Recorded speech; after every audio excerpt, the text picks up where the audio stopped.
Good afternoon, everyone. I am Patience Ubiabalso, an associate with PUNUKA Attorneys and Solicitors, and I'll be the moderator for the session today.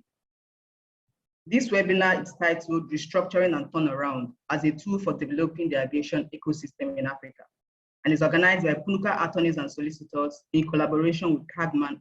For the session today, we'll have about 5 speakers. Our first speaker is Mr. Chamsou Andjorin, who is the coordinator of the African aviation industry, and he'll be enlightening us today on the aviation industry transformation in Africa.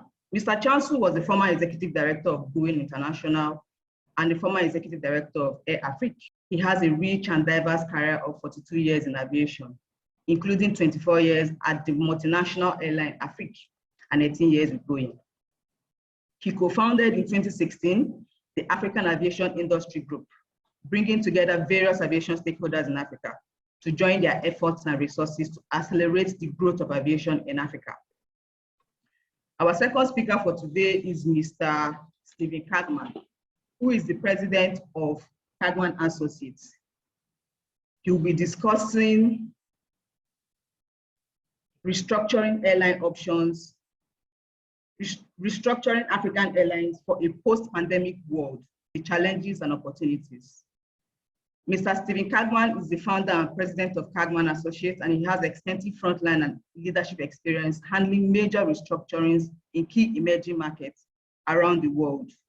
He also served as a lead attorney in the Export-Import Bank of the US, the official export credit agency of the US government, and also subsequently handled many of the bank's major restructurings over the 6-year period at the bank, in the period immediately following the Asian financial crisis. Our next speaker is Mrs. Bridget, who is the company secretary, legal advisor of the Federal Airports Authority of Nigeria. Mrs. Bridget holds a bachelor's degree in law from Amsali University, Edo State. She also holds a master's degree in law from University of Lagos.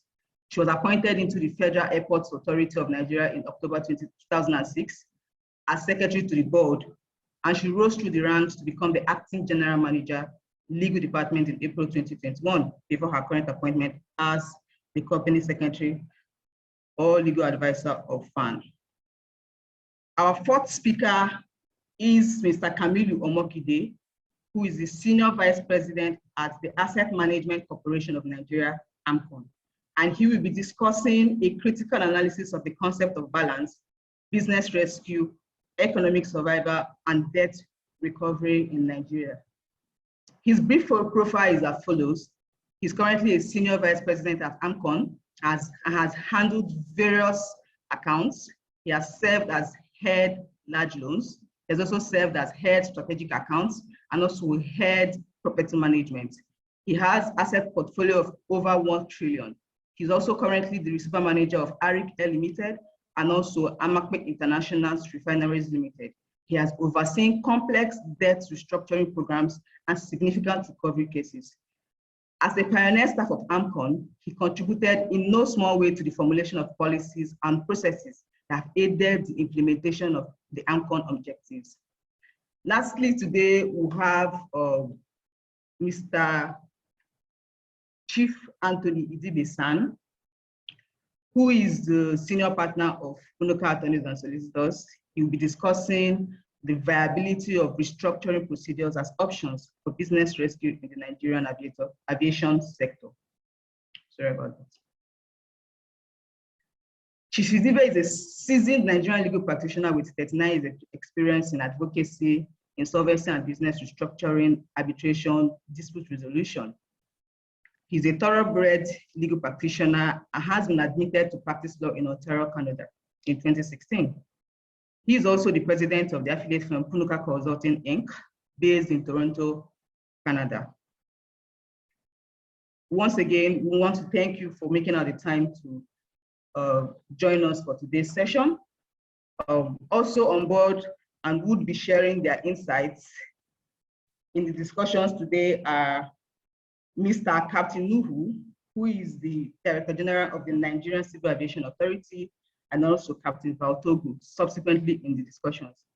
But for now, we will take the keynote speech by Captain Musa Nuhu.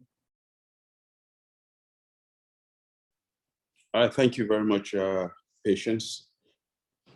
Steve Kargman, President Kargman Associates, Chamsou Andjorin, Coordinator, African Aviation Industry Group, Dr. Anthony Idigbe, Senior Partner, PUNUKA Attorneys and Solicitors, Bridget, Company Secretary, Legal Advisor, Federal Airports Authority of Nigeria, Ahmed, Kuru, Managing Director of AMCOM, all distinguished guests, ladies and gentlemen, all protocols observed. First and foremost, I wish to express my sincere appreciation to the organizers of this event for giving the honor to give an overview of the business and challenges of the aviation sector in Nigeria.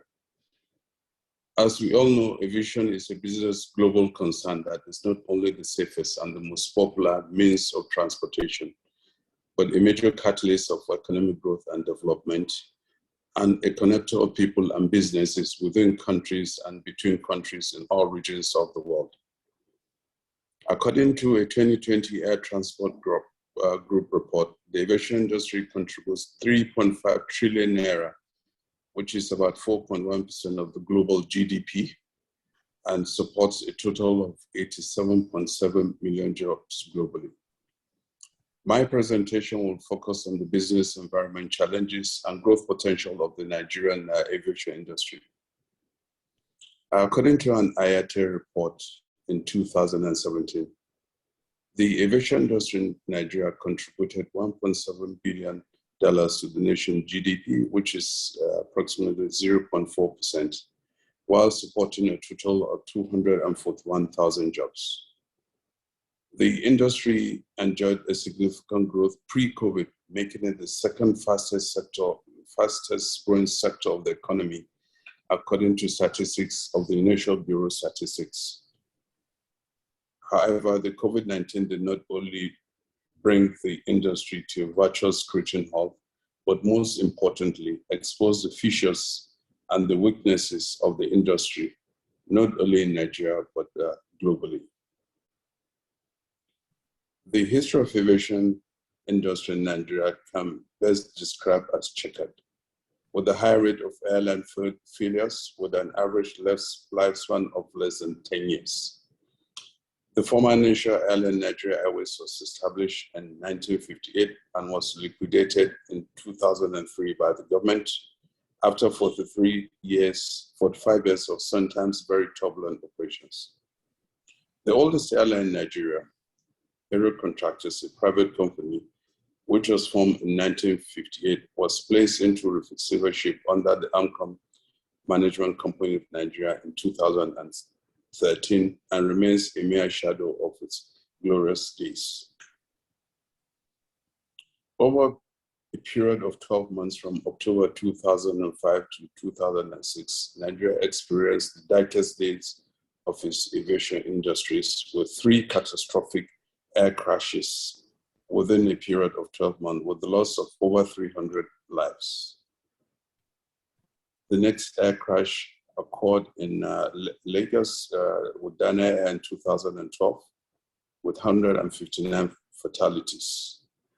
Sadly, another crash occurred in October 2013, also in Lagos, with Associated Airlines that crashed shortly after takeoff. However, since 2019, for a period of 9 years, non-stop, continuous, with a deliberate and concerted effort by all parties, both public and private, enhancing the effectiveness of safety oversight in Nigeria, no crash has occurred in the country. There are several factors responsible for the difficulties the industry faced in the past, some of which included inconsistent government economic, financial, and industry-specific policies in the past, which created a very difficult and unpredictable environment for long-term planning, resulting in financial difficulties for all industry players, leading to poor safety standards and ultimately premature failure of businesses. Poor corporate governance on both public and private sectors played prominent roles in these difficulties the industry faced over in the past. However, deliberate measures and policies put in place by the present government of His Excellency President Ahmed have stabilized the ship to a certain extent through the establishment of and implementation of the Aviation Roadmap under the leadership of the Honorable Minister of Aviation, Senator Hadi Sirika. This roadmap, it gets towards tackling the key challenges facing the industry, such as inadequate and poor infrastructure, shortage of qualified managerial and technical personnel. Other major components of this roadmap include the establishment of a strong private sector-led national airline, maintenance, repair, and overhaul organization, concession of some airport terminals, among others. The recent passage of the 2022 Civil Aviation Act by the National Assembly, which awaits the action of the President Muhammadu Buhari, will reposition the industry regulator, the Nigerian Civil Aviation Authority, for more effective and efficient oversight in the industry that will enhance safety and security while promoting economic growth of the industry, thus enhancing and improving its contribution to the GDP of the country. With a population of over 200 million people and a traffic figure of less than 50 million in the last 12 months, Nigeria is an under-traveled country. The untapped potentials of the industry, the nation's industry are extremely huge. But to exploit these potentials, there is a need to develop a long-term aviation master plan that must be part of the national development plans. The Federal Ministry of Aviation with Nigerian Civil Aviation Authority are already in discussion with international regional organizations for development of such national plans. And this plan will take into consideration non-aviation players, stakeholders in the industry, but are critical and making decisions that affect the aviation industry. Nigeria is a signatory of both the Single African Air Transport Market and African Continental Free Trade Area, which are key components of the African Union Agenda 2063, which is meant to enhance the standards of living for the African populace. With these two key components, aviation will play a key role in the economic and national development, national and continental economic development. Nigeria is a signatory, so Nigeria stands to benefit significantly in the implementation of both SATM and African Free Trade Area. However, there is a need to put in the proper processes, the legislation, and the infrastructure to derive significant benefits from these programs. The geographical location of Nigeria and Africa, with the largest economy and the largest population, makes it a natural hub. Nigeria is in a prime position to derive significant benefits from aviation through both SATM and African Continental Free Trade Area. The past might have been the difficult, but the future is certainly bright with significant opportunities to be exploited and with significant returns on investment expected. However, we need to put the proper structures in place, which has started. The journey for repositioning Nigerian aviation industry to its appropriate status, which promises to be exciting, has just begun. The future is bright. The future has already started. Thank you very much for listening. Thank you so much, sir, for that speech. We join you in the hope that proper structures will be put in place to enhance the business of the aviation in Nigeria and Africa in general. Next, we'll be moving straight to our presentations. As mentioned earlier, our first speaker today is Mr. Chamsou Andjorin, who is the coordinator of African Aviation Industry Group. He'll be taking us today on the aviation industry transformation in Africa. Mr. Chamsou, over to you, sir. Thank you, Patience, and good afternoon, everyone. It's my pleasure to be part of this webinar. I thank the organizers for this initiative. I go straight to my presentation. In addition to the introduction made earlier, I would like to add that the director of CDA Aviation, who is my consulting firm. And then I'm talking today about aviation industry transformation in Africa, the state of the industry, the transformation drivers, and possible scenario going forward. The configuration of the industry in Africa hasn't changed much since the early days, pre-independence, where aviation was served mainly by colonial operators, such as Air France, Imperial, and so on. At that time, in the years 20s and 30s, in 30s, SAA was formed, but we know all that what SAA was. And then later, in 40s, Ethiopian Airlines was formed. And in the 50s, we had few regional groupings, West African Airways Corporation, East African Airways Corporation, Central Africa Airways Corporation, and so on. At the independence, those corporations disappeared progressively to give place to Ghana Airways, Nigerian Airlines, and at the end of the years 60s, there were about 70 national airlines around in the continent. Those airlines were mostly flag carriers and was formed to carry the sense of pride that newly independent African states had. So we had those with those 70 airlines, there were also two multinational airlines. The one that I mentioned in East Africa, East African Airways, and Air Afrique.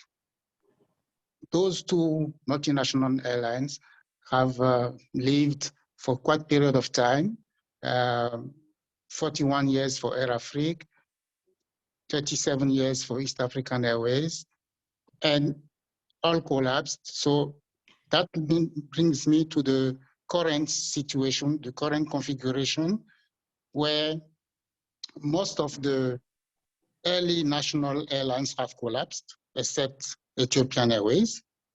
The multinational airlines have collapsed. And we see now coming up, we still have national airlines, more and more coming up. We have private airlines increasing with limited fleet, and we have few low-cost carriers. This configuration is faced with post-COVID challenges, the economic environment, which is difficult. The connectivity has dropped. The traffic is still recovering. And those airlines need to adjust their business model, and they require, most of them, operational and financial restructuring. So to illustrate those challenges, allow me to borrow from AFRA few slides that illustrate what I just said. Let's move to the next one quickly. So you see here that the traffic is still under about 54% less than the 2019 reference, although there is a slight increase in 2021.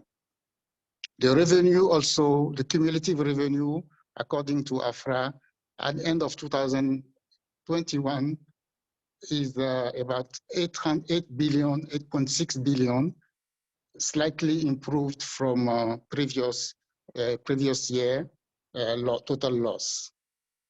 The loss of connectivity is about 38% less than the reference year of 2019. So this is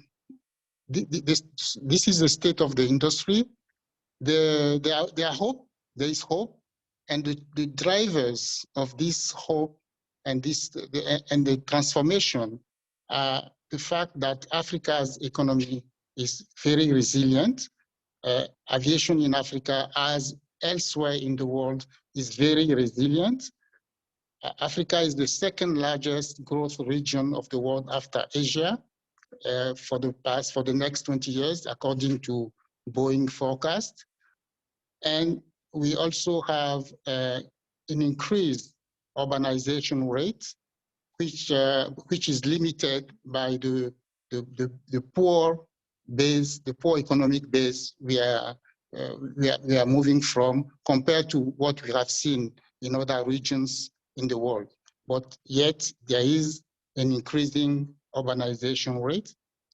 The two major initiatives that Captain Musa mentioned earlier, which I want to insist on, is the Single African Air Transport Market, the African Continental Free Trade Area, and the Free Movement of People Protocol.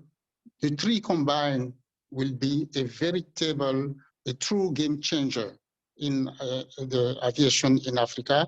I will talk a little bit more about that in a few minutes. And the last one is the affordability imperative. We cannot continue to keep 90% of Africa population out of aviation. It's only 10% today that have access to the aviation system. So let me insist quickly on the SATAM, AFCTA, and free movement of people interaction. SATAM, the free trade area, will create opportunities for more connectivities. The free movement protocol will support tourism as the knowledge increase, the knowledge of opportunities across the continent increase. There will be more trade, there will be more tourism, and aviation, the SATAM will give opportunity for the aviation system to grow. So the three initiatives together will create a virtuous circle which will benefit aviation. And for that to happen, we need to satisfy the affordability imperative, which means that the cost has to come down. The air transport has to become affordable to the public. It's not only about cost, it's a systematic approach where service providers and government work together to drive down the cost. The charges are still too high. Charges and taxes are still too high. So what are the possible scenarios for the future? I see that national airlines will continue to grow because the government start to see the catalytic role that aviation play, so which is a good thing. But the national airlines, will they survive where the previous airlines have failed? That's a question. It is possible that they do if they start cooperating, if they start cross-border strategic partnership. The other option could be consolidation, and I think consolidation is a must. This consolidation can translate into either multinationals, but for multinationals to strive and not fall in the traps of Air Afrique or other East African Airways, I believe that they have to come from those national airlines, partnership and cooperating. So the only options, the other options that includes some multinational forming is what I called cross-border groupings, based on what Ethiopian Airlines has started with Askai, with Zambia Airways, Malawian, Mozambican, Chadia, and bringing together a group of operators in kind of alike, in a kind of groups of partners. And we also have the model of Kenya Airways and SA starting partnership based on a different approach than Ethiopian. The scope of is yet to be defined, but if successful, this initiative could be the basis for a strong group of partners. So there are different models, all based on partnership, on cross-border synergies that can change the face of the aviation system in Africa and bring a lot of promise. So in conclusion, I have to say that the African aviation industry is at the crossroads. There is a huge market opportunity because the population is young, eager to travel. AFCTA will create cross-border business opportunities within Africa. Free movement of people protocol will create opportunities for tourism and business within Africa.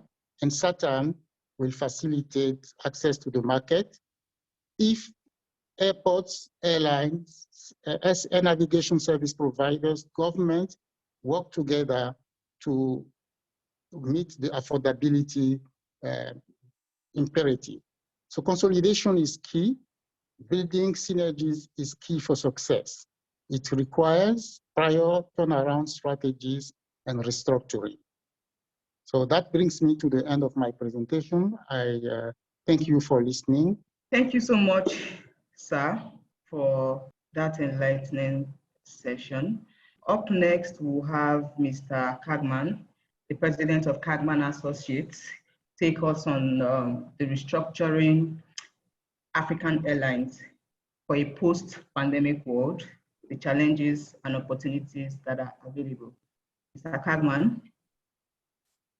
Thank you very much, Patience, and it's a pleasure to be here with such distinguished co-panelists. So, as Patience indicated, I will be talking about restructuring African airlines for a post-pandemic world, challenges and opportunity. The African airline industry is now at a crucial crossroads. The COVID pandemic had a devastating impact on airlines globally, including in Africa. But of course, many African airlines were already in a precarious financial state pre-COVID.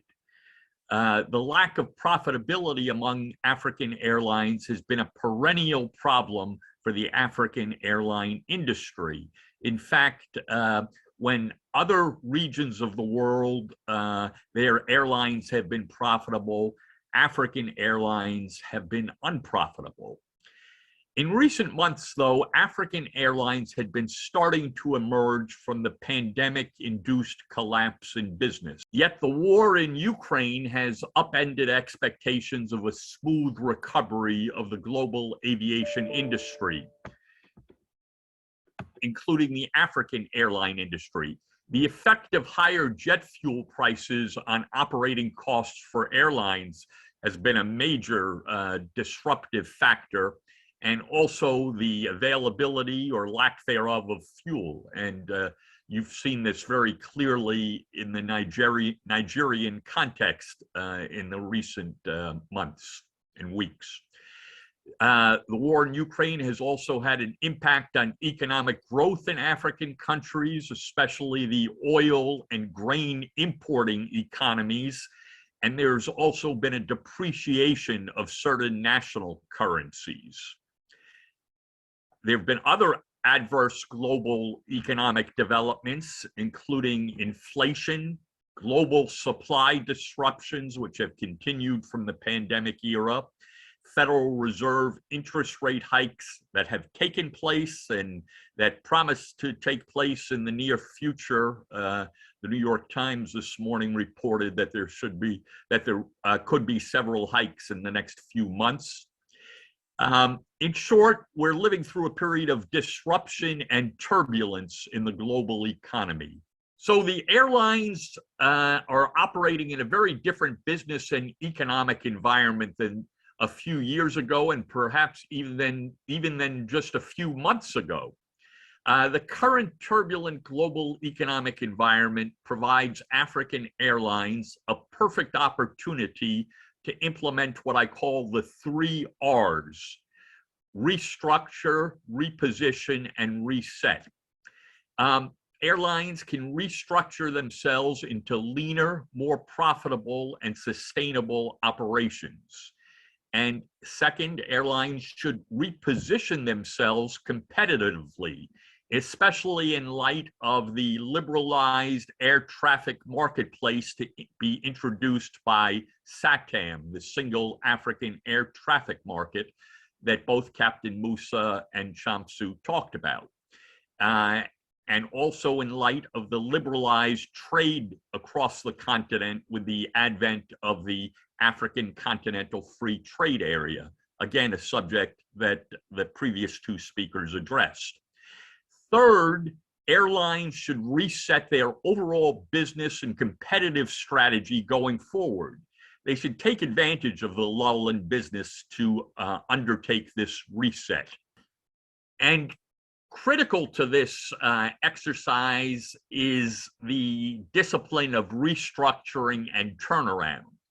Restructuring often refers to a realignment of a company's financial obligation, especially its outstanding debt obligation. So we sometimes refer to debt restructuring.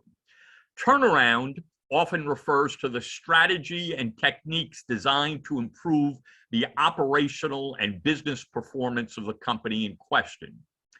But the key objective is this: to put the airline back on a sustainable footing so that the company can resume operating on a sound financial and operational and business basis.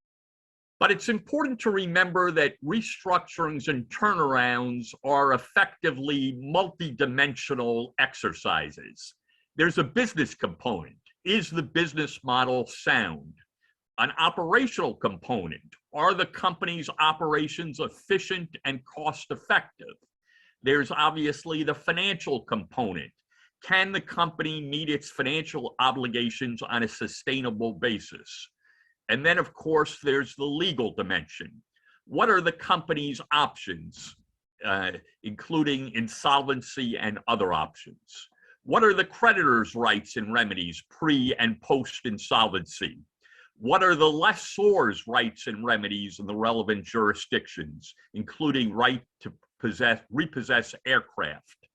And there are both domestic and cross-border aspects of the legal. On business operational turnaround, airlines should consider establishing new parameters. It's an opportunity to revisit foundational issues, including what is the airline's overall business strategy? How will airlines position itself against competitors domestically and internationally? Who are the airline's target customers? Is it mostly business travelers or leisure travelers? What geographic markets should the carrier serve? Does the carrier have a rational route structure? How will the airline handle revenue management to maximize revenue from ticket sales? And should the airline enter into alliances and code sharing arrangements? In this current turbulent environment, there may be a silver lining for airlines. In other words, turning challenges into opportunities. The airlines can use the current turbulent global economic environment as an opportunity to reposition the airline in the air traffic marketplace by considering new route structures, new geographic emphasis. Should the airline be focusing on domestic markets or regional markets as opposed to international markets, or should it focus on international as well? They should consider new business models, whether it's the low-cost business model, full service versus a hybrid model. They should consider new or expanded business lines or eliminate unprofitable business lines and activities. They should consider new arrangements with other airlines. And they should use the crisis as an opportunity to develop new revenue streams. For example, they may consider e-commerce opportunities. They should consider transitioning to new technologies. In other words, becoming an airline of the future by embracing AI or big data or robotics or drones.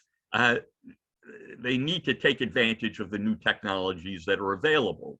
And they should consider realigning their relationship with their national governments, especially in the case of state-owned airlines. State-owned airlines need to operate on a more commercial basis. So to conclude, the airlines should use the turbulent global economic environment as an opportunity to establish an independent innovation and strategic planning unit. That unit should be responsible for questioning fundamental assumptions and premises that the airline has held for a period of time. The unit should also develop innovative solutions and approaches to improving competitiveness, profitability, and overall efficiency in operations.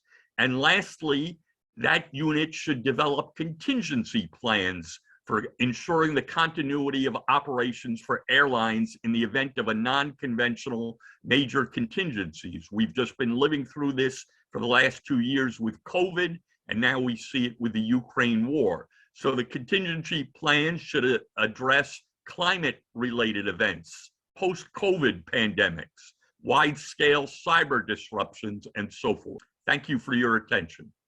Thank you so much, Mr. Kargman, for your presentation. Next is Mrs. Bridget Gold, the Company Secretary Legal Advisor of Federal Airports Authority of Nigeria, FAN. She'll be speaking to us today on the policies, directives, and institutions regulating the commercial and economic development of the aviation industry in Nigeria. Mrs. Gold, you have the platform now. Thank you very much. Good afternoon, everyone. My co-panelists, and I thank the organizers of this webinar for giving me an opportunity. So my task today is very simple. As it relates to the subject of restructuring and turnaround as a tool for developing the aviation ecosystem, I'm going to be dealing with policies, directives, and institutions. The aviation sector, as we all know, is an enabler for economic growth. And within this aviation ecosystem here in Nigeria, there are several policies, directives, and institutions regulating the sector for the safe, orderly, and expeditious and economic operation of aviation. The major role of the institutions in the sector is to provide adequate conditions under which passengers and goods may be carried by air. Where the conditions are not adequate, either in terms of safety or in terms of cost, it affects the economic and commercial development of the sector. Every sector of the economy is expected to contribute to the GDP. Currently in Nigeria, there are 4 sectors that are said to be at the top in contributing to the GDP: petroleum, tourism, agri, and mining. Aviation is an enabler for each of these sectors, particularly tourism. The report we have is that Nigeria's GDP grew by 3.11% in the first quarter of 2022. Aviation is part of this growth. The aviation minister, if we recall, at the inauguration of the new terminal in Lagos, said that the groundwork has been laid for the growth of aviation in Nigeria to enable the sector in about 14.16 billion in revenue and contribute about 5% to the GDP yearly. That is left to be seen, but it's an optimistic projection that we hope to be able to achieve. Now, to enable us achieve this, we need strong institutions and strategic policies, as well as directives that are targeted towards commercial and economic development of the sector in particular and the nation in general. We have several domestic regulations, chief among them being the Constitution. Now, aviation is on the exclusive legislative list, but recently there have been moves to take it to the concurrent list. But whether this will help to strengthen or weaken the ecosystem is something that is left to be seen and is subject for another discussion. The Civil Aviation Authority within Nigeria is the regulator of the industry, with the minister charged with the responsibility of policy formulation, promotion, as well as stimulation of sound economic policies to ensure the provision of safe, secure, and efficient carriage of passengers and goods. The powers of the minister is exercised through the different institutions, like, for example, like I said, the NCAA. The NCAA ensures compliance with standard and recommended practices as provided by ICAO. They also carry out oversight function on airports, airspace, and meteorological services, as well as economic regulation of the industry. The Civil Aviation Act domesticates or has domesticated the Chicago Convention along with its annexes. And also the Civil Aviation Act makes provision for the domestication of other conventions, like, for example, the Montreal Convention and the modification to it, the Convention on the Unification of Certain Rules relating to international carriage by air, the Hague Convention, then the Convention on the regional cooperative like Bagasso, which is the Banjul Accord Group Aviation Safety Oversight Organization. It's made up of the following countries: Cape Verde, Gambia, Ghana, Guinea, Conakry, Liberia, Nigeria, and Sierra Leone. We have bilateral services agreements. We have bilateral exchange safety oversight responsibilities. Now, when we talk about the institutions here in Nigeria, we have the Federal Airports Authority, whose function is to develop, provide, and maintain at airports and within the Nigerian airspace all necessary services and facilities for the safe economic operation of air transport. We have the Nigerian Airspace Agency. Their own role is to secure the safety, efficiency, and regularity of air navigation to a level that is in harmony with the requirements of ICAO. There is the Nigerian Meteorological Agency, NIMET. NIMET's responsibility is to collect, collate, process, and disseminate all MET data that they receive and information both within and outside Nigeria. The whole purpose is to aid good policy and decision making. They also provide weather forecasts and reports for the safe operation of flights, and also ocean-going vessels and rigs. So their duties expand beyond aviation. We have the Accident Investigation Bureau, still within our ecosystem here. The Accident Investigation Bureau's major obligation is to ensure improved aviation safety by determining the circumstances and causes of air accidents, as well as preventing reoccurrence. Now, the rule for AIB is not to find faults, it's to encourage reporting of accidents. So right now, we have one of the reforms within this aspect of the ecosystem, which is voluntary reporting of incidents and accidents in the industry. So the purpose of encouraging reporting is to improve safety and also avoid backlash on anybody who reports incidents or accidents. We have NIMET, which is the agency for training. the whole purpose of all these agencies is to ensure safety and commercial and economic development. Now, the NCAA has regulations. They have regulations. These regulations are referred to as the Nigerian Civil Aviation Regulation 2015. It provides the national requirements in line with the provisions of the CAA Act of 2006.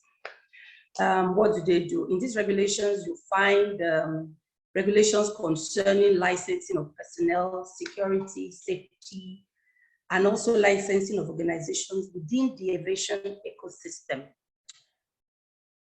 The NCAA's regulation is the go-to document for anybody who wants to do business within this aviation ecosystem here in Nigeria. We also have international associations that regulate aviation and also have policies. These international associations have to do with the Civil Aviation Council and the Airport Council International. So apart from these ones, we also have commercial and economic regulation of the sector. The aviation sector, as we know, is a major employer of labor. It supports about 87.7 million jobs worldwide. It provides 11.3 million direct jobs and enables $3.5 trillion in global GDP. This is according to the Airport Transport Group. Now, in aviation, in Africa, the aviation sector provides about 7.7 million jobs and contributes about 63 billion to the African economy. Back home here in Nigeria, the aviation sector contributes about 0.05% to the Nigerian economy as at the second quarter of 2021, according to the Nigerian Bureau of Statistics.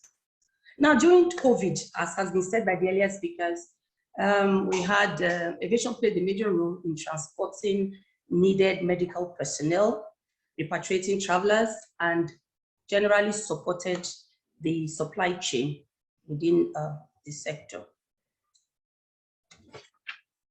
So if we look at the annexes, we find some of them dealing with facilitation, security, and safety.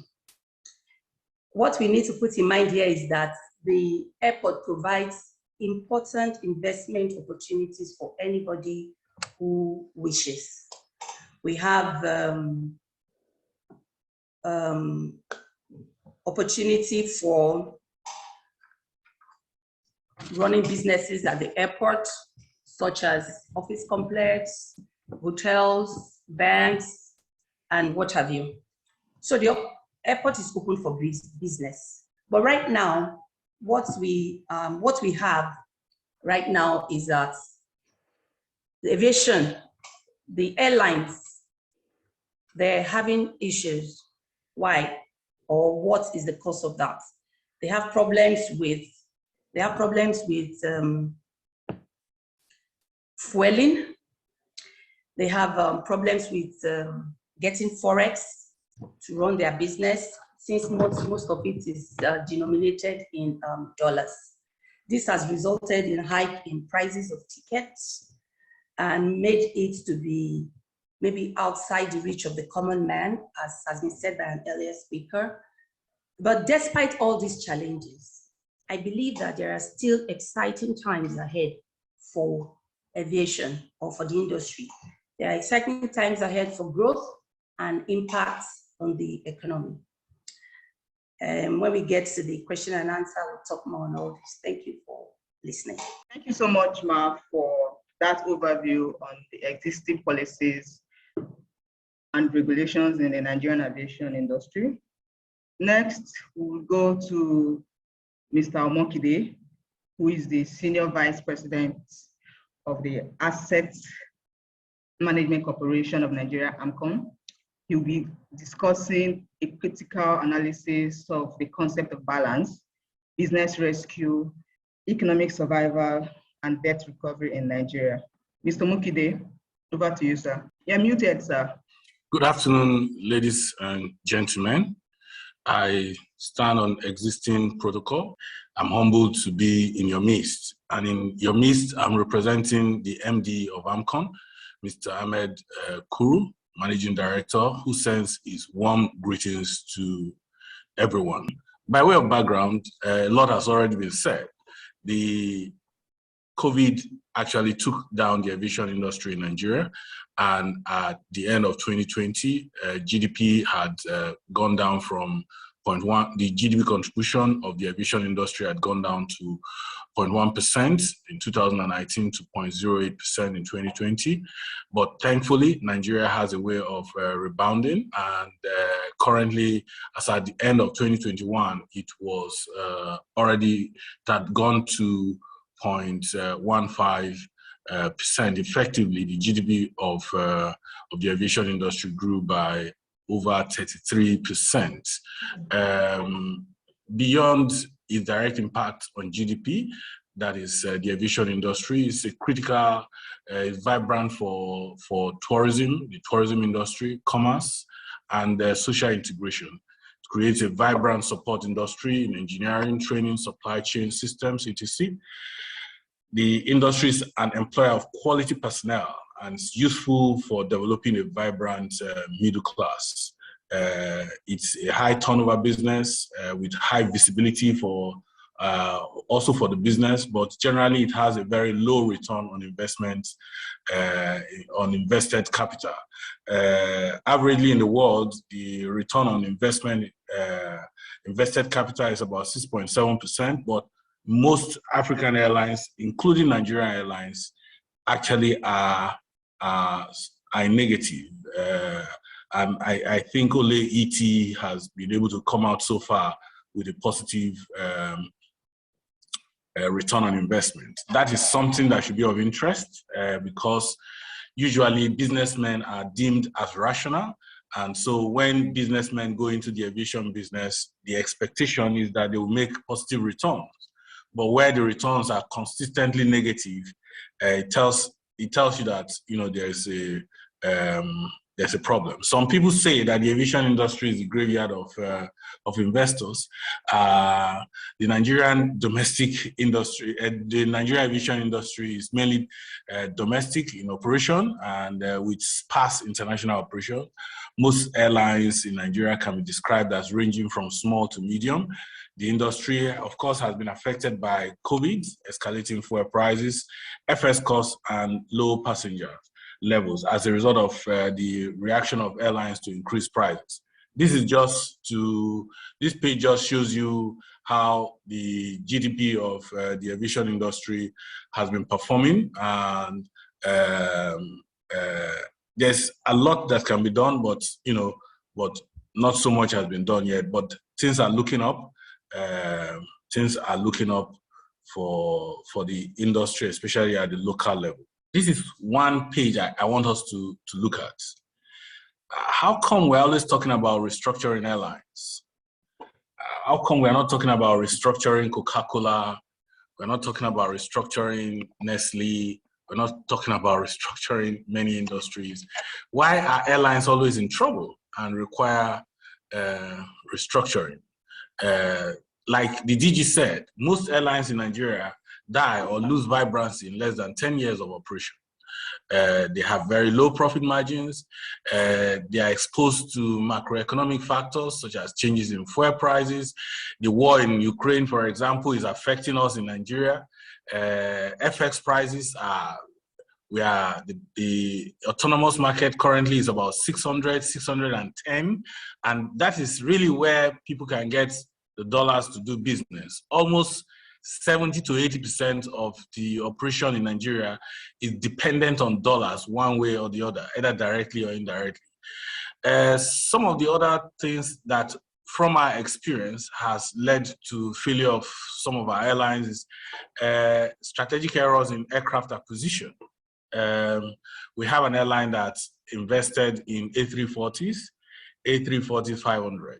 The sum that was invested there was over about $270 million. $270 million was enough to buy MTN license.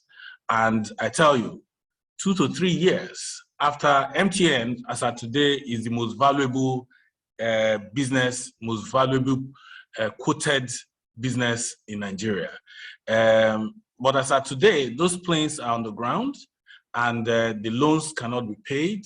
The planes became commercially obsolete after 2 to 3 years. We also have issues of excessive leverage finance from airlines, and of course, we have talked about unfavorable legislation on policies, and we lack of local maintenance capacity and too many outsourced functions. And I want you to take this one in: inadequate capital to withstand shocks and losses. Of course, poor risk management through governance practices. And errors in international expansion strategy. This is one place that I want us to keep looking at, because we have live models already on.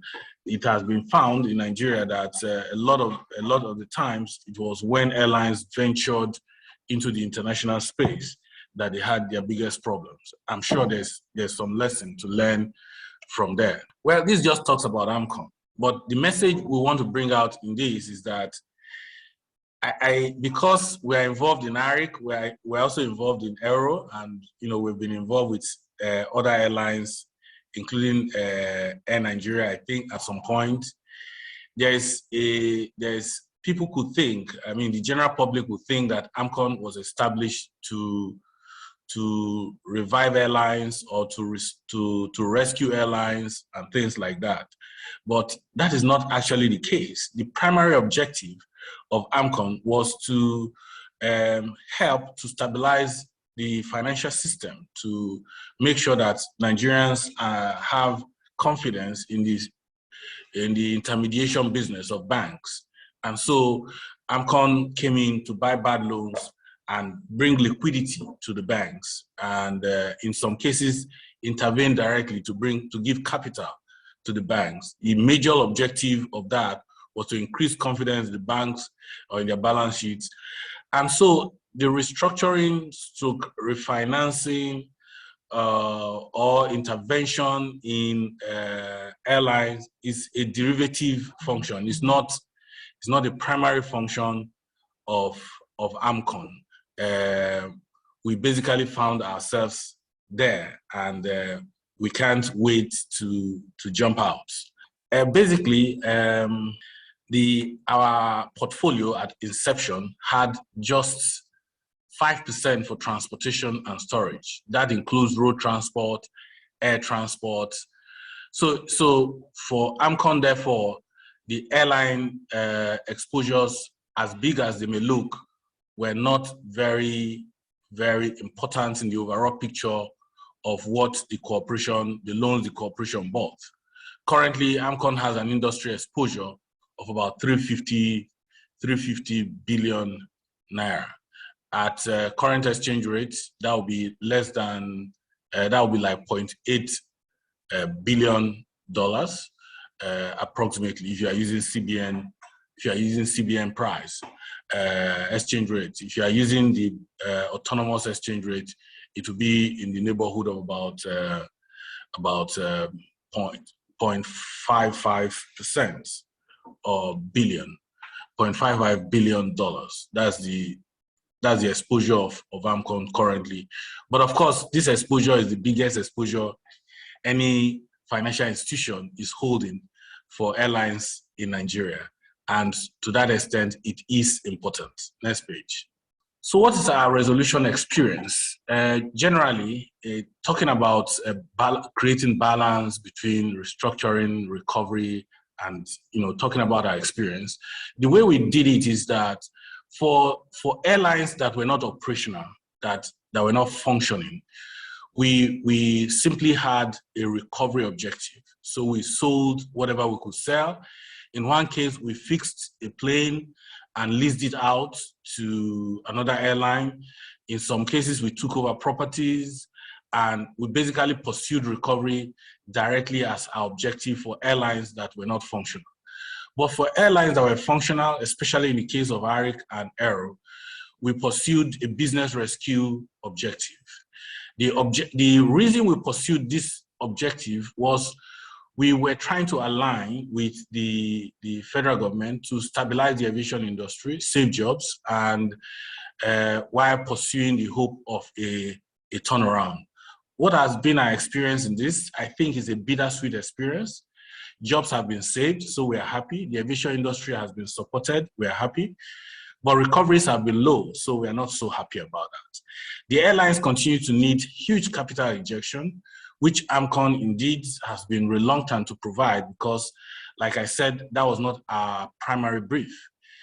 The airlines remain weak and difficult to sell. Some rescue plans are bogged down by litigations and lack of agreement by key stakeholders. One of the critical elements we have discovered in the resolution of airline debts is that AMCON is not the only party they owe. In many cases, they owe FAN, they owe NAMA, they owe NCA, they owe fuel marketers, they owe tax authorities, they owe ground handling companies, they owe lessors, international and local. I mean, the debts can be quite diverse. Now, in the process of trying to rescue any of those airlines, naturally, you expect all stakeholders to come together and be willing to take shave-offs. That has been difficult to achieve so far. Everybody wants to be paid, but the airlines actually lack the capacity to pay everybody.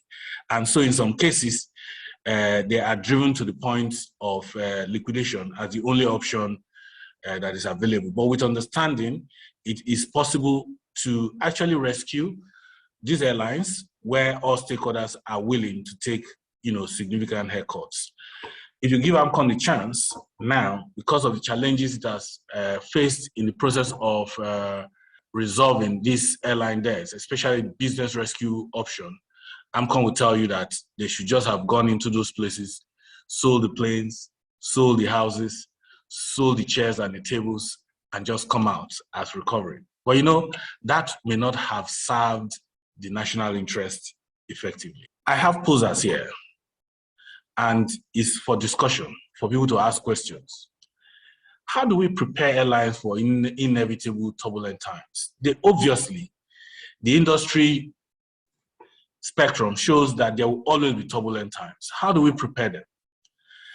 Is the barrier to entry in Nigeria not too low? If you remember, sometimes in 2004, Nigeria, before 2004, Nigeria also had issues with significant bank failures. Banks were failing anyhow. And what did the CBN do? They increased the bar and they pushed for consolidation. They increased the capital required for people to get into the business. And eventually, we have been able to build strong banks that can compete African-wide. Today, we have huge African-wide opportunities in the aviation industry, but Nigeria is nowhere near there because the airlines in Nigeria, they don't have the capital, they don't have the structure to take advantage of it. Should there be a minimum capital requirement, therefore, for domestic airlines, regional airlines, domestic national, domestic regional, African regions, and international? I think it's something to think about if we are to stem the high failure rate. Should there be an intervention framework? Should we think about it upfront? NCA, the Ministry of Aviation, Ministry of Finance, knowing that there are things that affect airlines. Now, today they are battling with fuel. In January, most airlines made losses. February, they made losses. March, they made losses. Where do they get the capital to take care of that? Should we think upfront that there could be a time like this and that there should be a way of intervening without creating a moral hazard? Of course, the moral hazard is that when you intervene too much, then businessmen, private businessmen expect you to always intervene and they will do bad things. That is the moral hazard. But can we have a framework? Who determines what should be rescued? Who should bear the cost of rescue? and what is the role of the federal aviation agencies and the ministry in the rescue process. I can see Mr. Andjorin is smiling. I'm sure there are questions that he must have been interested in. These questions need to be asked if Nigeria is to make any difference in the. Nigeria is the best positioned location in Africa, both for a hub, both by way of capital, both by way of GDP, both by way of number of the population, to have fantastic hub. But where are we? The hubs are in Egypt, South Africa, Kenya, Ethiopia, none in Nigeria. One of the most important factors is that there are no Nigerian airlines with the capital to compete. When other airlines are talking about buying 787, we'll be talking about buying some 50-seater planes, 100-seater planes. That's all we can. We are just not there we are not able to compete. We cannot even take losses. I think that is all for now. I'm sure that there will be a lot of questions. We'll be willing to provide answers to what we know, what we can provide answers to. We have an eminent team of panelists that will do that. Thank you very much. Okay, thank you so much, Mr. Mokide, for sharing with us AMCON's experience in achieving a rescue of some airlines. With that, we move to the last speaker, Chief Idigbe Anthony. Chief Idigbe is a senior partner of PUNUKA Attorneys and Solicitors, and he'll be discussing viability of restructuring procedures as options for business rescue in the Nigerian aviation sector. Over to you. Thank you. I want to rely on existing protocol and to thank the DG of the NCAA for the excellent keynote address, which really set the pace for this discussion. I also want to thank all the facilitators for the excellent presentation that has been made. I think all the presentations so far have basically set the poser, and I would attempt to discuss the viability of the restructuring procedures as options for business rescue in the Nigerian aviation sector. I do it in the context of a lot of the posers that have been made, presented here today. And my thesis is that the restructuring procedures that are available can assist with dealing with some of these problems, although there are challenges. Well, of course, I will try not to repeat all what that has been said. I think that the ecosystem and the history have been well laid out by Mr. Andjorin and all the other presenters. So we know the history, and we've been told about the impact of COVID and how the aviation sector, just like the hospitality sector, has suffered a lot because people couldn't fly as a result of social distancing and lockdowns, etc. But however, the statistics as shown by all the other presenters is that there was also a quick bounce back by the sector post-COVID. So meaning that the sector has seasonal problems, but is basically profitable, let's put it that way, if you can deal with those problems, whether it's pandemic or fuel price increase or Ukraine war, etc. And this is really the area where rescue becomes applicable to deal with such short-term challenges. So the question which would ask now is, is restructuring a solution? And what are the available options for restructuring under Nigerian law? Now, you can divide restructuring into informal restructuring or formal restructuring. Informal restructuring would be restructuring that or workouts that occurs outside the court process. In other words, you do not involve the court at all. It will just be the creditors and the debtor sitting down on a table to agree. There are certain techniques to achieving this, and there were certain observations that were made by Mr. Mokide about the weakness of management or the obstinance of management to adjust to the reality that their business is failing or that they are out of the money. So one of the ways that you can encourage your creditors to agree to an informal workout is to show them that you recognize that you have a problem. And usually one of the ways you do that is to conduct an independent business review, appoint a special consultant, and let the consultant lead the process. Once the creditors see a credible process by the debtor, they will respond. And this is where Nigerian businesses make the mistake. They don't engage professionals to advise them through the process of informal workout. So the formal insolvency process will be a process that would involve the court. And you would have things like a scheme of arrangement, at times receiverships.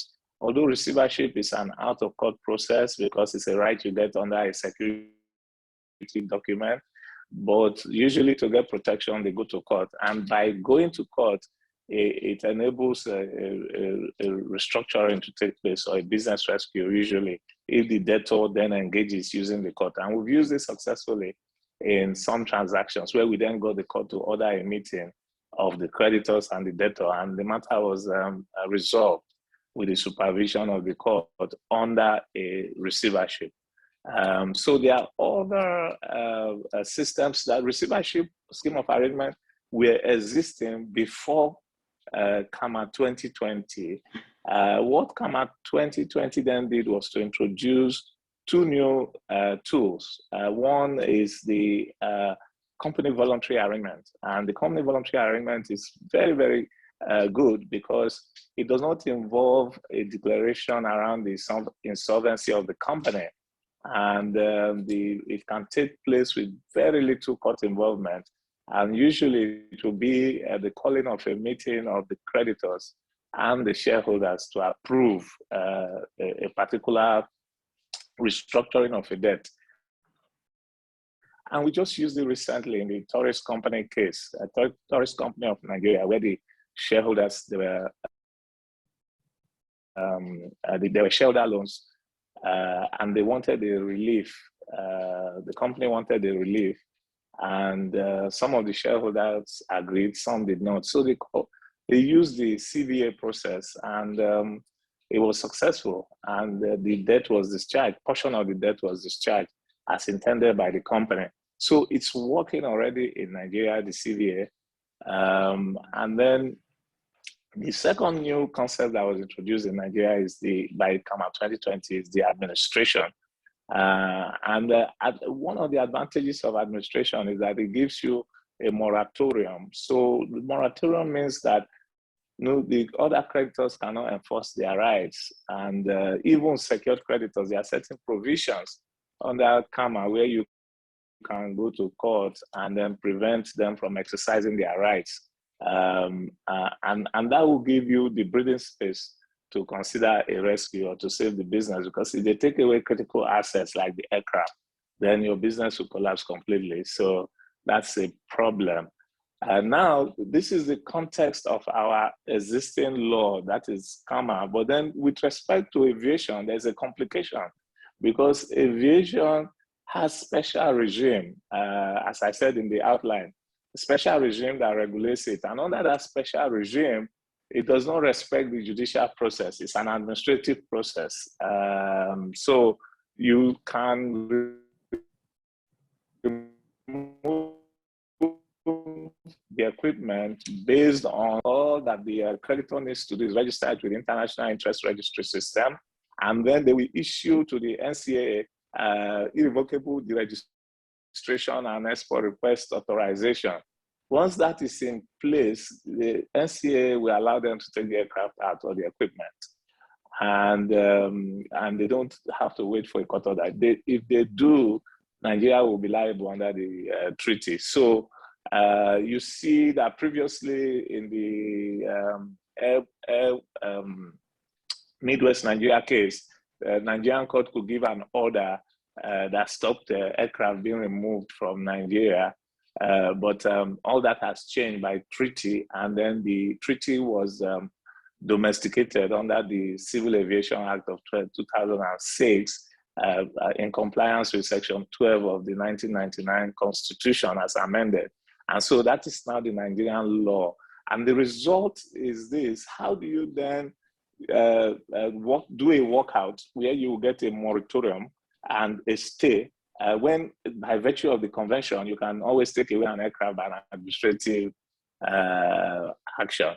Then you have also the new law which has just been passed in 2017 on secure transactions in movable assets, which is also very good, a domestic law. But what the convention says is that between the domestic law and the convention doesn't really respect the domestic law. So even if you got a relief under the domestic law, you can't stop a foreign creditor from taking an aircraft or an aircraft engine away from Nigeria. Now, that is the general law. And within that context, what do you do given the interplay of the special aviation regime with the general regime that I have spoken about, where you can actually get a moratorium, you can appoint an administrator, and you can stay all creditors from enforcing their interests, their security interests. If a Nigerian court were to order a company voluntary arrangement, that should be effective under Nigerian law, but it may not stop the owner of an aircraft from taking away his aircraft, an engine owner from taking away the engine. So how do you resolve this sort of issue? I think that notwithstanding the powers that they would have under the convention and under the Civil Aviation Act, they are still creditors anyway. And since they are creditors, if you can get some of the other creditors, let's say, for instance, if you can get the major capital suppliers, that is the banks that provide the money, and they have assurance that there will be maybe fresh funding or post-commencement finance is available, they would likely fall in line with the plan, with the rescue plan, and therefore would not exercise their rights to take away the aircraft. So that's the interplay that exists between the special regime and the general regime. And that's my postulation. It will be good to hear other views on this. Now, what are the cross-border implications for the aviation industry?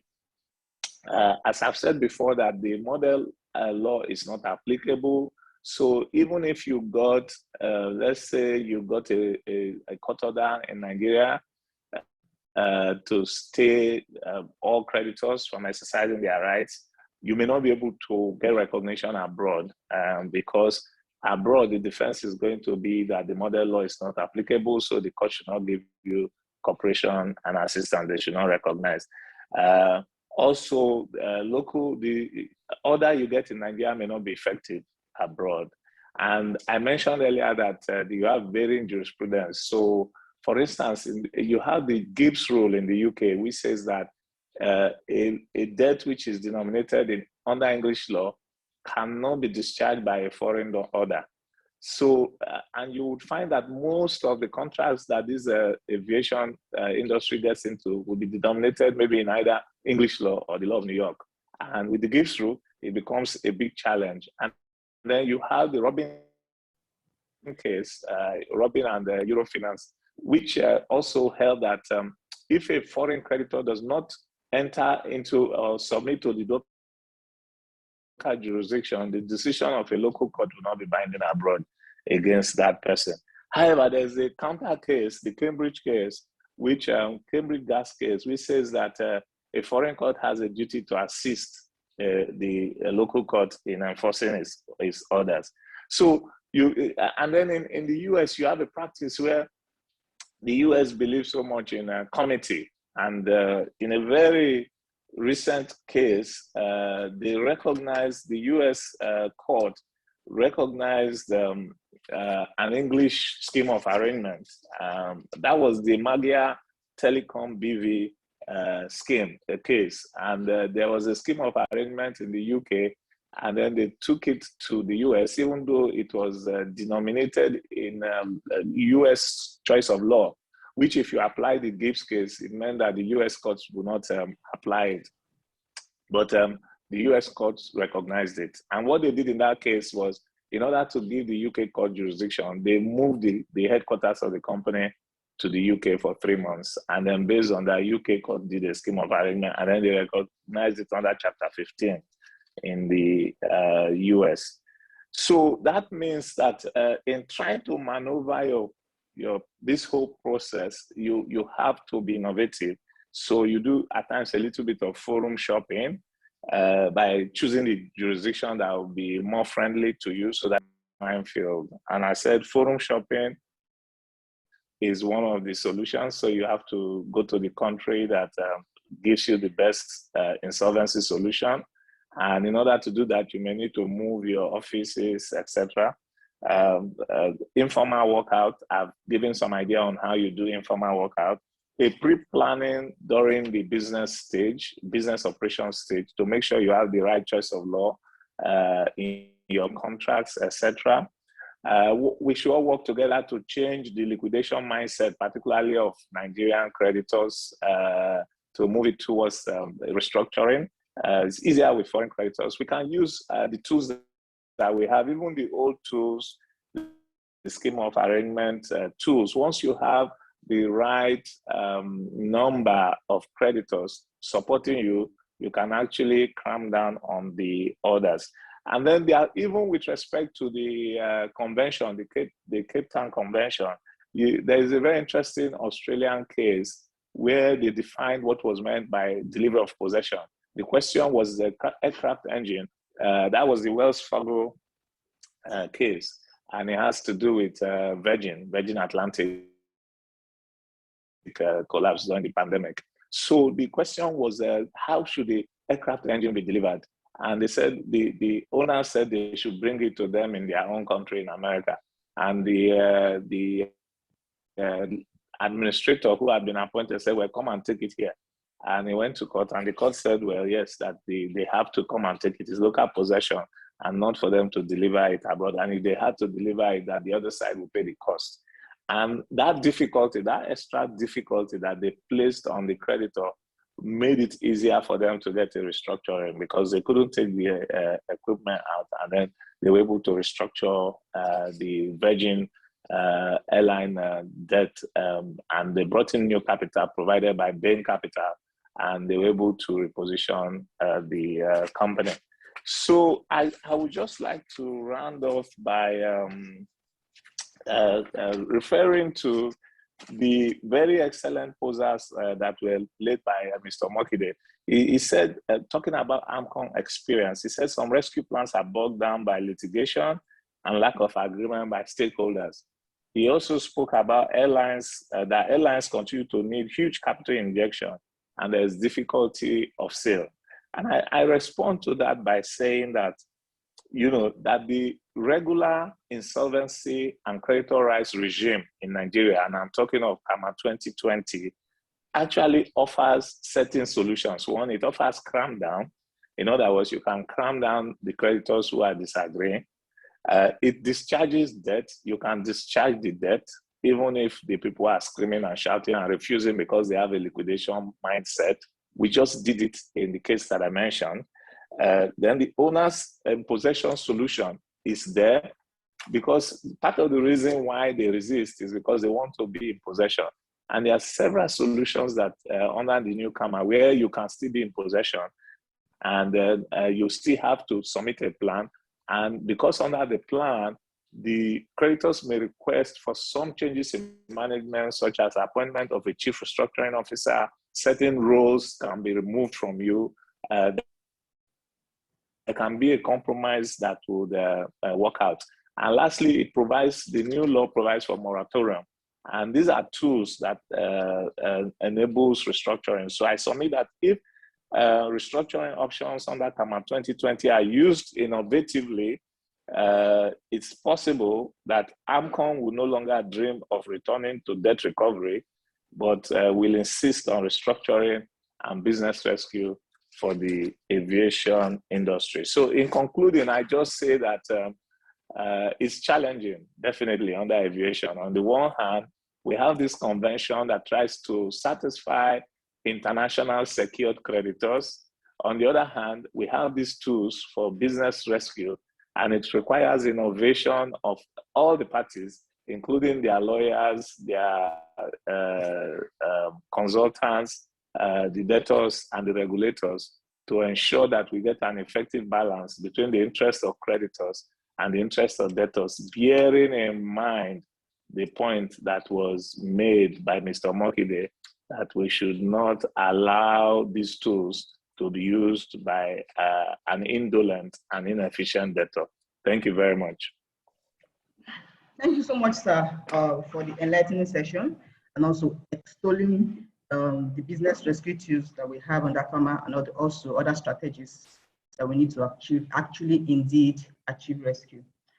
Right away now, we'll move quickly. We're moving on to the panel discussion now, which would be handled by my partner, Mr. Okore Kalu. He's a partner at the law firm PUNUKA Attorneys Solicitors. He'll be in charge of the panel discussions. Mr. Kalu, over to you now. Thank you very much, Patience, and thank you to our distinguished. Let me go to some of the questions that are on the Q&A. We have a question for Mrs. Gold. One is from Kelechi, who essentially says, talks about the issue of fueling. He says it's gradually becoming a teething problem to the airlines, and of course talks about the skyrocketing cost of tickets. And then that's more of a comment. And then he asked the question later, what are government interventions in rescuing the airlines from failures and operational deficiencies, given the challenges in terms of Forex and support for fueling? And he asked, why can't government allow airline operators to have license to import aviation fuel themselves? Now, incidentally, that question seems to be similar to that of Obina Obuagu, who also addressed it to Mrs. Gold, who is asking whether the importation of aviation fuel by airline owners is a viable alternative or a distraction from their core business mandate. Mrs. Gold, the question is for you. Thank you very much. Thank you very much. We all agree that this issue of aviation fuel has been a burning issue. In fact, this month of May, I would say, has been a roller coaster month for all of us within the aviation ecosystem, because with the prices going up and all that. One option that could be explored, we say, is to peg the price. But then the airliners and the marketers, they all sat together back in March. They agreed to peg the price, but it didn't work out because they agreed to peg it for 500, and then by this May it had gone to 680. So they're complaining. Now the marketers have their own side of the story, which is very clear to them. They give credit to the airlines, and this credit also increases their costs, and they have to stay in business. The airlines themselves are buying this fuel at very high cost. So today, we're buying, the baseline for tickets is 50,000, as opposed to maybe 20-something just some few months back. So it's affecting everybody. So I agree that yes, the government has to sit down to do something about it. But my suggestion is that all the parties, I don't have a solution for them, because as a fan, what I know clearly is that this whole problem is also affecting us, because the less passenger traffic we have, the less our revenue, and it will also affect other things within the airports like maintenance and the rest of them. So it's important that this issue be resolved. I agree that it's a burning issue. I agree that it's a very important issue. But as to the resolution of it, apart from pegging the price, the parties have to sit down, the stakeholders have to sit down together along with government and come up with something that will help. Maybe other panelists can also contribute to this, especially AMCON, because part of the stakeholders that he mentioned are asking for their money include oil marketers of some of these airlines that are having issues or are having challenges or are in distress. So one thing that is clear to me is that all the parties have to sit down and find a way forward on this issue because it's affecting everybody. So the summary is you believe that stakeholders negotiation is critical to resolve this particular issue. Mr. Omokide, do you want to add to this or do I go to the next question? She's well spoken. The truth is that the oil prices are largely driven by international Platts prices, and the ability of Nigerian oil suppliers to maneuver is limited. But I mean, one of the points that I would just drop is that overall, if the oil marketers have to go to the black market or autonomous market to buy FX, to import fuel, the price will change dramatically compared to if they can get CBN rates to import the fuel. So what the airlines are saying is CBN and NNPC should give oil marketers this preference to import this product using official rate. It crashes the price to a reasonable commercial rate immediately because, as you know, there's a huge price differential between the black market or autonomous market and CBN prices, over 200 naira to the dollar.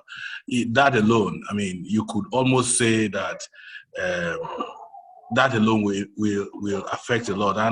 And of course, if Nigeria can refine its own crude, it will also reduce the prices. So for now, there's no long-term solution, and that is why you see that airline prices fare prices have started spiking because all airlines have come to the understanding that there is no short-term solution or long-term solution to this problem, and they just have to survive. But that is overall not good for everybody. Thank you so much, and that's an excellent point you made there regarding the proposals and a preferential rate being given by the central bank and NNPC. I mean, it makes a lot of sense. Okay, so in fact, aside from the DGNCA who has been with us, I hope he's back.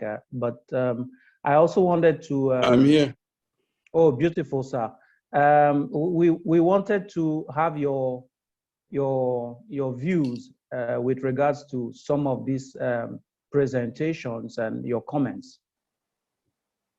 Okay, thank you. I think I'll go with the AMCON view on the issue of the outstanding debt and need for negotiation. Yes, there's need for negotiations for all the parties to carry the industry forward. But it must be conducted in an atmosphere of recognition and respect by all parties. A party cannot come because it has powers given to it, trying to force others, to throttle down that for it. We have to, it's a negotiation. We sit down, we discuss, okay, what can we do? What everybody, ultimately, at the end of the day, whichever way you look at it, all parties will lose, will have to take a loss. But it's rather, I think we rather sit down in a conducive atmosphere, discuss, and come to terms and agreements on how we can resolve these issues. I know a lot of this debt probably almost impossible to to recover. That's the reality. That's the truth. Yes. Unfortunately, and the same guy raised issue about intervention. Yes, I think this is a failure of regulatory intervention 10 years ago, 10, 12, 15 years ago. What the accumulation of this that started 10, 15 years ago, where there was interference in the enforcement. If the system, the regulatory body had not been interfered with and they were allowed to do their job, believe me, through the financial audit and regulations, a lot of this debt will have been totally avoided. We are now in a new region, and I, as the DGNCA, and also the MD FANAMA, we have to deal with this old debts. And what we've done, we've put in measures in place to prevent the old debt from accumulating.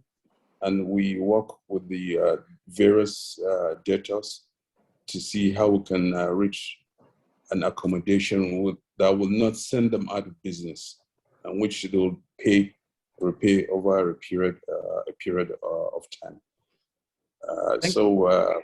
We are all responsible for what happened, both the regulatory body through interference and also the companies that accumulated the debt.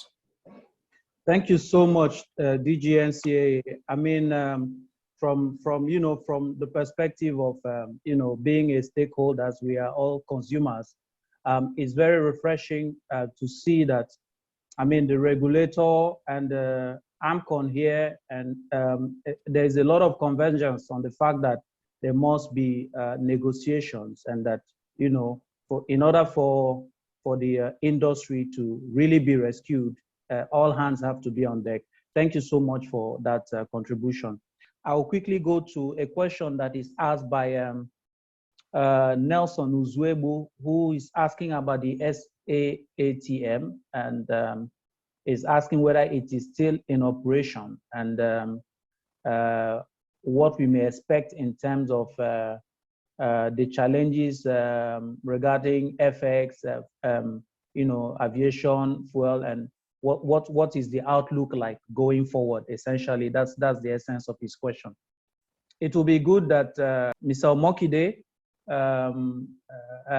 from your perspective, because this is both an issue that concerns the regulator and yourself as well, because I mean you are dealing with the airline owners from a debt resolution perspective. And I also think, Mrs. Gold, it will be good for the both of you to have a bite at this question. I feel questions on SATAM are better handled by the DG of NCA. It's about bringing Africa together and being able to do business, fly to different nations. So I think NCA will handle it better. But my point is that whereas countries like Ethiopia, even Kenya, Egypt, perhaps South Africa is trying to put it out together, are ready to take advantage of this treaty. Nigeria is basically not in a good standing. And that is why I still want to put that question, that poser, that shouldn't we be segmenting and creating stratas, capital stratas of entry into the aviation business, such that we are mirroring what happened in the banking sector at a time, and give the banking sector the stability that it currently has by setting the minimum capital for the type of people or companies that may want to take advantage of intra-Africa trade and things like that. So I think if that is not, if that is not done, I foresee that Nigeria Airlines will go there and fail again. So your submission is that one of the first thing to do is to stratify in terms of capital requirement for airlines with local business, regional business, and international business. Is that correct? Correct. Okay. Domestic, West Coast, Africa, and then international.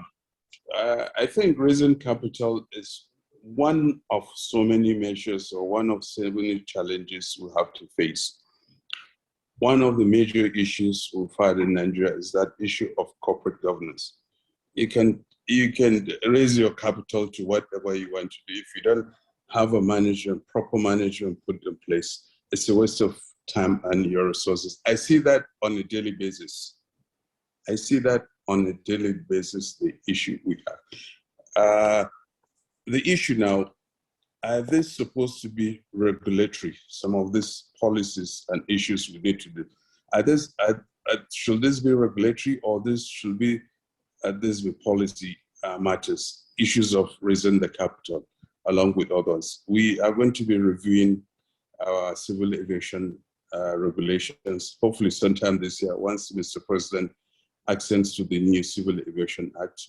And we are going to really look at the requirements for operators to exist, to retain their AOC in Nigeria.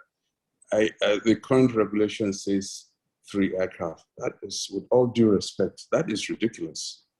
An airline that has 3 aircraft, if for any reason 1 aircraft goes down, that is 1/3 of its capacity goes down. That is chaos. And that's, if you look at the scales of economy, there is no way you can make profit in a very difficult industry such as aviation with 3 aircraft.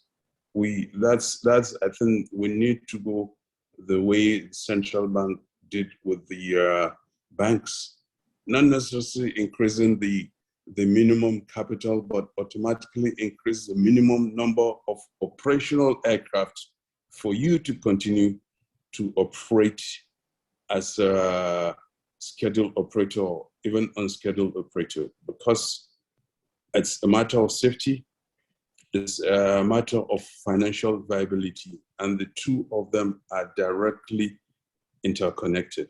And also, I think we need to look at our requirements for the key post holders of the regulators. I think it's the regulation at this point in time. If I look at it, I strongly believe it's a bit on the weak side, the requirement for key post holders. And we need to benchmark with the best, with the very best in the world, and come up with the appropriate requirements. But I can guarantee you we're going to get a lot of pushback, but that's the only way. We must go that way for the industry to be strong. To be honest, I'd rather have 3-4 strong airlines in Nigeria than have 10 weak airlines that cannot really do anything. And airlines with 3-4 aircraft, all they do is erode the market of the stronger airlines to the point nobody is profitable. So if we have 3-4 strong airlines that have a reasonable amount of market share, they will be stronger financially, and we will be able to, even for me from the oversight audit, it's easier for me to oversight them more effectively, because I'll be dealing with 3-4 organizations rather than 10 organizations, spreading my resources thin to the point of not being very effective. Thank you. Thank you so much, DG.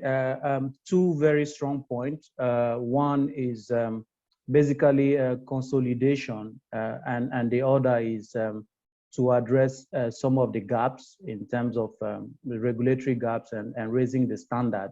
The first point that you've made actually resonates with one of the points Mr. Chamsou was making in his presentation, when he talked about consolidations as well as a way to go.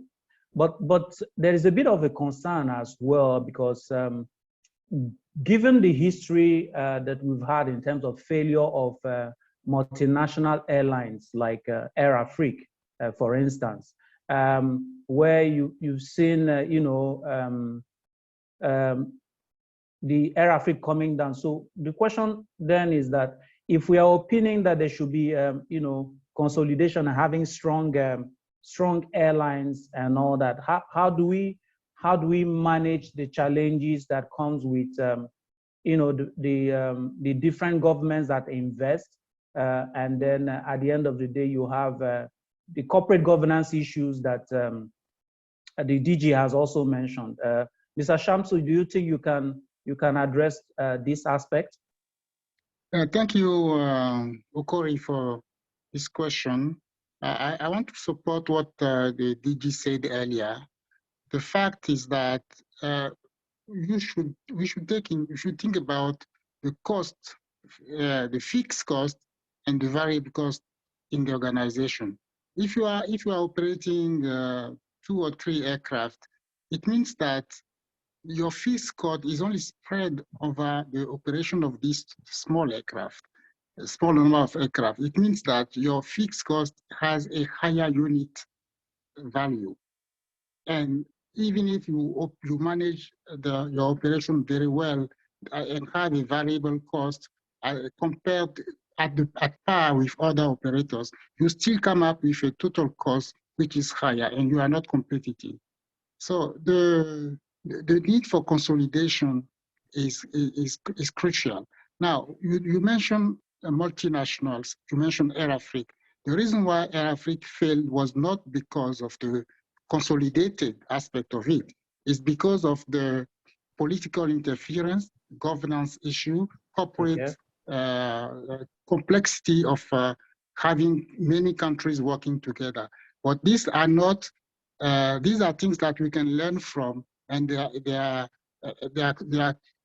not on some, they are not barriers that we cannot overcome. They are there. We need to take knowledge of that and find solutions to it. The fact, one thing I also want to mention is that if you look at the history, we have had so many liquidations, so many failures, be it national or multinational airlines, that if we continue repeating the same thing, there is no, we can only expect to have the same consequence. So we need to think differently. We need to operate differently. That's why I'm saying we need to build synergies, not necessarily fusion, that they all merge in one unit, but there are many forms of synergy that can go from bottom to top. If the operators want to build synergy in order to be more efficient, it's okay. If that synergy leads them to merge, that's fine. But it shouldn't be prescriptive. The only thing that we should push for is the building the synergies. Within Nigeria, for instance, there is enough room for building synergies. And once those synergies are built, then they can move cross borders. In other countries who don't have the Nigerian system, I think the cross-border synergy is the way to go immediately. Thank you so much. Synergy, collaboration, partnership leading to saving costs, and not necessarily having mergers. And I think actually the leasing form of business also comes into some of these synergies really when it comes to that. Thank you for that. I will turn to Mr. Kargman, and he talked a bit about technology during his presentation. And so, I mean, it's obvious that technology is playing a major role today in the aviation industry, both in terms of security, the relevance of the equipment that will be used, and the business continuity itself. Steve, could you give us some insight as to how this issue of technology can also be factored in when we're dealing with airline solvent or insolvent restructuring? And do you have any possible recommendation for the peculiarities of the African ecosystem or Nigeria in particular? Well, just to give one example, I mentioned new lines of business for airlines, that the airlines should be exploring new revenue opportunities. One obvious area that the airlines can explore is that the airlines have at their disposal mountains and mountains of data that can be very useful and indeed profitable if they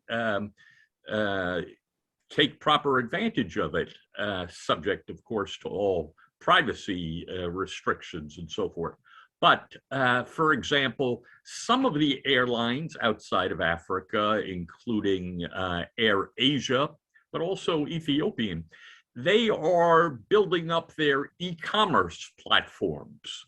And there are great opportunities for the airlines in the e-commerce space, both in the broad transportation area and outside of transportation, in leisure goods and that type of thing. So that could be a huge, huge opportunity for the airlines because they have so much data, which is really the fuel of the 21st century, data. And so if airlines can exploit that opportunity, that would just be one example.